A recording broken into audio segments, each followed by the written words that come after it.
луѓе, чувствувам дека треба да се обратам јавно после овие сите фейк информации, иако не можам, иако не ми е до објаснување од преголеми проблеми што имам. Како што може да видите, не сум ни киднапиран, не сум ни умрен. Иначе проблеми имаме уште, уште луѓе се заканваат, уште сакаат проблем со мене. И се надевам дека до недела ќе биде ова решено се и дека сите ќе си одеме по својот пат. Во 22 часот во недела очекувајте лајф на Кик, каде што ќе објаснам се.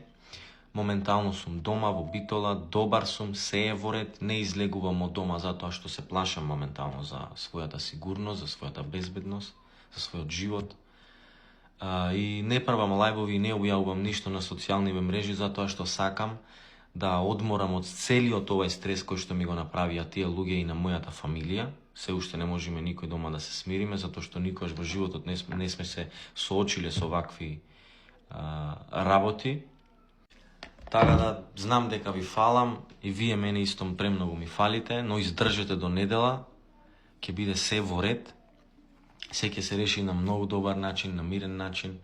Јас знаете дека не сум човек кој што сака да прави проблеми, иако многу луѓе ми се понудија да ми помогнат, да дојдат и да имат проблем со нив, но ја не сакам, не сум таков човек.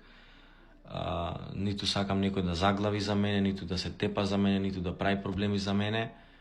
Јас сакам се со добар начин да се реши и така да во недела се гледаме, наскоро многу јак контент, ќе уживаме во контентот кој што ќе го правиме, ќе се смееме заедно во среќни моменти и знаете дека ова не може да не сруши, туку ова само не прави уште појаки, така да уживајте, се гледаме во недела. Ритко мадафака, ела си не вамо. Ритко мадафака. Џупска сила.